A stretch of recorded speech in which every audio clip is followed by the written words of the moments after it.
So we'll start off with the definition of a raid, because it's PowerPoint and we gotta be corporate. And no, I'm just kidding. The dictionary defines a raid as an entrance into another's territory for the purpose of seizing goods or valuables.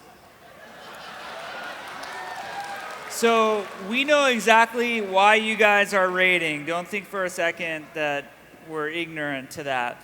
For today's discussion, when we talk about raiding, we're talking about large groups encountering tough NPCs at the end game. So let's talk about end game content and why that is important.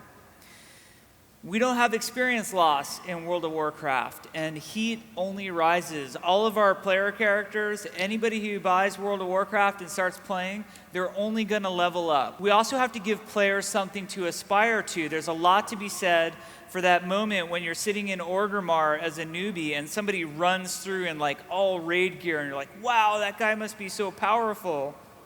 Or eBay or something. Anyway, the world feels a lot bigger for everyone if there's unbeaten content out there. Even if you're the guy who's like level 30 doing an Arathi Highlands quest, but you know that the resident Uber guild of your servers, trying to kill Nefarian, it creates an epic feel for the whole world. How come there aren't any low-level raids? If you ever want to raid something at low level, you could just try something that's higher level, but there's no real point to us creating this raid content that's going to be trivialized by levels anyway. I'll never raid. Why should I care about raid content in World of Warcraft? Well, we hear this all the time, and then people end up contradicting themselves. They actually end up raiding. So a lot of people say, I'll never, that's not something that I'll ever do, and then they'll get into that like one Zul'Gurub raid and go, that was so much fun, I got this awesome item, it's actually something I want to do. I told everybody yesterday about my mom. She had never played a video game before, and then I got her into our friends and family alpha thinking she'd load it up and go, oh, the graphics are pretty, is that what you do? But she actually started playing the game and she got pretty good at it, and now she has 2 level 60s and a level 50 that she's like on the way up with that one. And she plays Horde, by the way, so she's... So my whole point is that people who said that they would never engage in this sort of thing might one day find themselves doing it. She gets invited to Molten Core raids all the time. So there's what I like to call the 1% myth. Why do you create content for 1% of your population? 1% is such a convenient number, just pulled out of thin air. Our server programmers, Joe Rumsey and Brian Gibson-Winge, provided me with some statistics. They're able to log everything. So every night at prime time in the US, there are 500 Molten Cores with 15,000 players, 150 Onyxias with 2,500 players, 250 Blackwing Lairs, that's 6,000 players, and 700 Zul'Gurub instances with 10,000 players. But I like to point out that most raiding guilds do Onyxia once a week, and they do Molten Core one night a week. So this is different groups that you're seeing. On a lot of servers, we will see 500 to 700 people in Molten Core at prime time every night of the week. So there's a ton of people. On the weekend, like right now, there's going to be 35,000 people in Molten Core and Zul'Gurub. So 800 of those Molten Cores and 700 Zul'Gurubs. The night Zul'Gurub went live, I think we had 2,300 instances of it running just during prime time. That's like a 2-hour window. So Onyxia was the first raid encounter that we implemented. I took a picture of her on her birthday right there. That's right after she got placed. It's a placeholder model. We didn't have the final model for Onyxia at the time. So it's, I think, August 12th at 11:30 p.m. That's the time. So we wanted to break the standard raid mold with her. We wanted to make her a really compelling encounter. So here's some of the things that we did. We concepted a 3-stage encounter. Stage 1 is the introduction. There she is sleeping, and you see her and your guild charges in, and your main tank better turn her quick enough, or that guy you want to kick out of the guild is in the whelps, and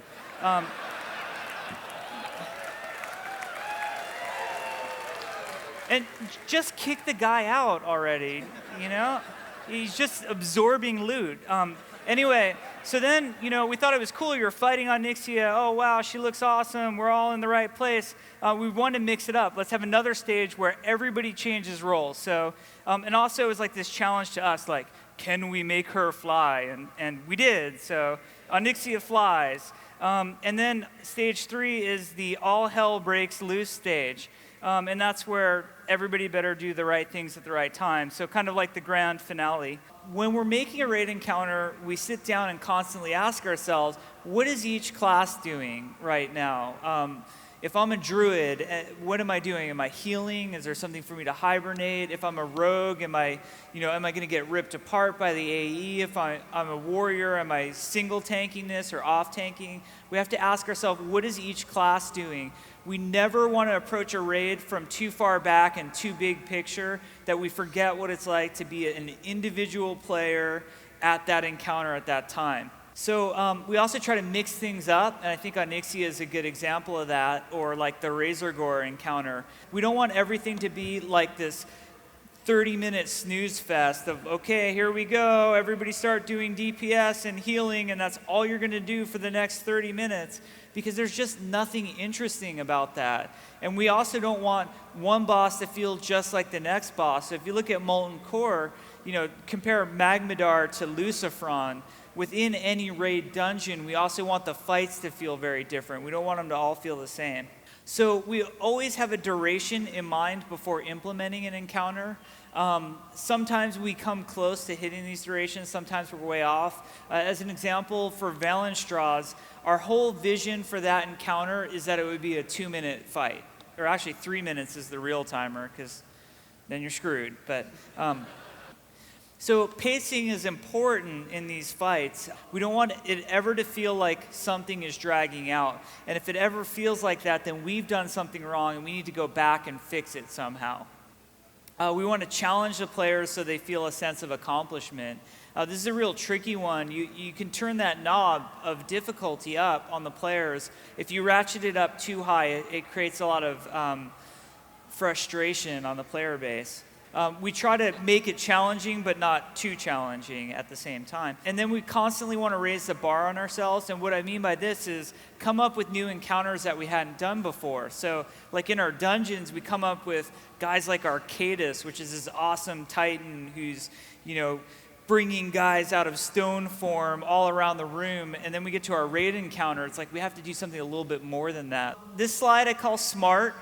This is to address a lot of things that always comes up on the boards. How come you guys don't make a smart raid boss? Wouldn't a smart raid boss kill all the healers first? Okay, for 1 second, pretend that you play a priest. And let's pretend Onyxia is so brilliant that she's figured out somehow to kill the priest first. So your raid charges down into Onyxia's lair, and bam, bam, bam, bam, bam, all your priests are killed. Did that somehow make the encounter more fun for anybody at that point? Everybody always likes to play the realism card, well, of course I would kill the priest if I was, but there's not really dragons at the end of the day, and they don't walk around with like helms of wrath stashed under their wings. So sometimes you got to do stuff to address gameplay. I like to say that killing players is easy. So I think Jeff, if he wanted to, he could kill you in any way that you could possibly imagine. He could kill the druids by mind controlling the priests and having them kill the druids if he wanted to. And then Scott could send you to Thousand Needles, kill you, and break all your gear. We have amazing tools. It's not like we're limited by technology. We could kill you anytime we want, like in the beta. That's Magmadar and Stormwind, and those are real players. We could put everybody. We could put Ragnaros in Razor Hill. I think we did that. Nobody still to this day knows who put Ragnaros in Razor Hill, but he was there. So that's Magmadar in Stormwind. So killing players is really one of the easiest things that we can do. It doesn't even take a lot of thought. You know, we can be really non-creative and just, oops, you know, cleave, but for 8 billion and everybody's dead. So the point is, it's not like it's us against you guys. We're not trying to, like, Nefarian's not our baby and don't kill him. We put him in the game so you'll kill him, you know?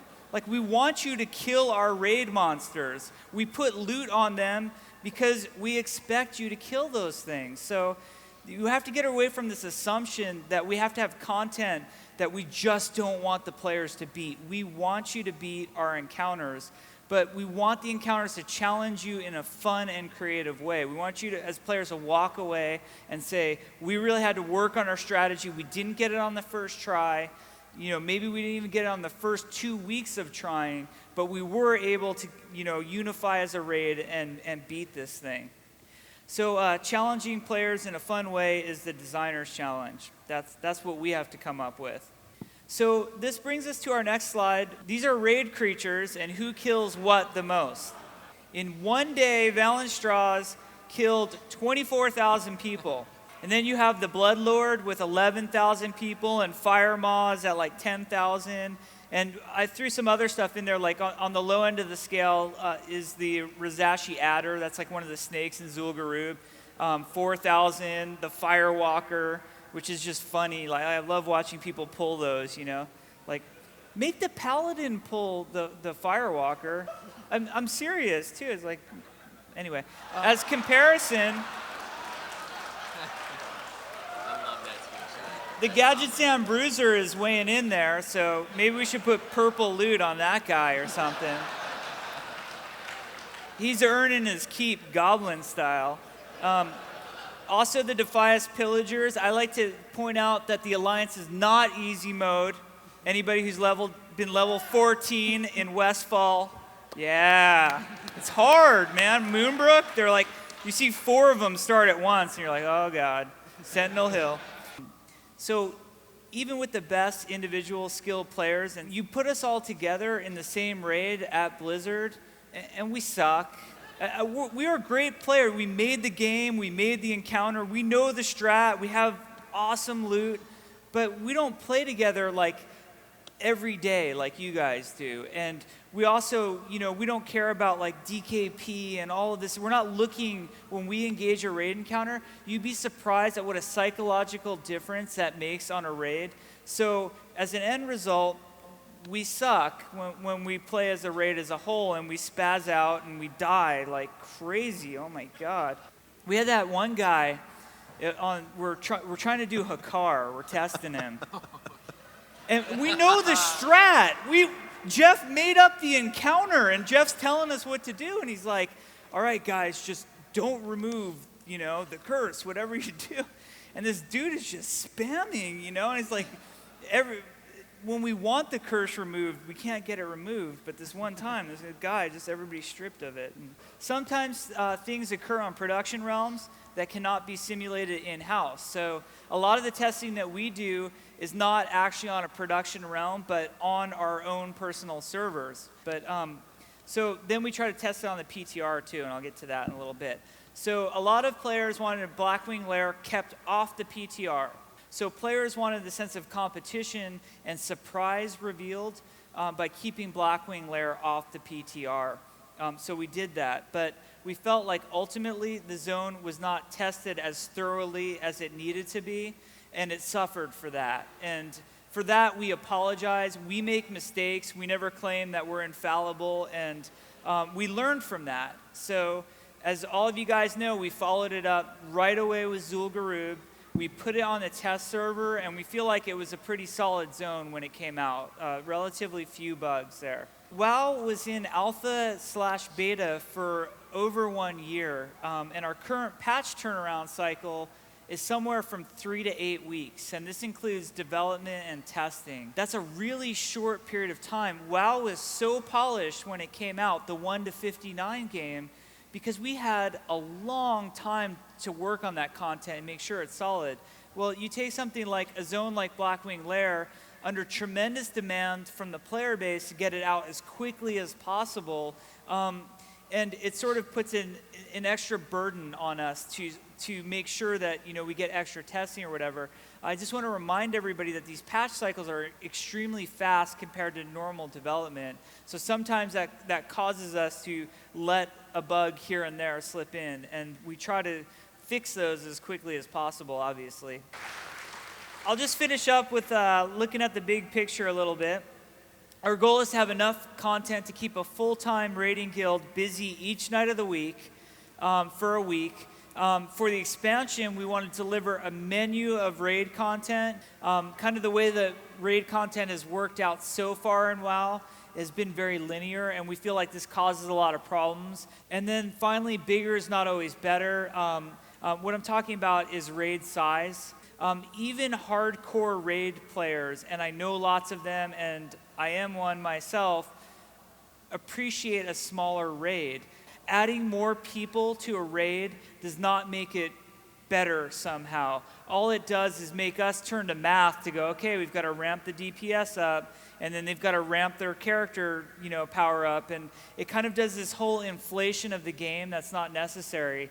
If we can keep raid sizes smaller, each individual who shows up counts for more, and their decisions feel more impactful. It's much cooler if each person in the raid can feel like they're contributing to something, rather than, okay, Jeff is DPS, Steven is healing, Alex is more DPS, Scott is healing. Like, we don't want it to be a numbers game. We want every individual who shows up on your raid to feel like they matter. So that's what I mean by bigger is not always better.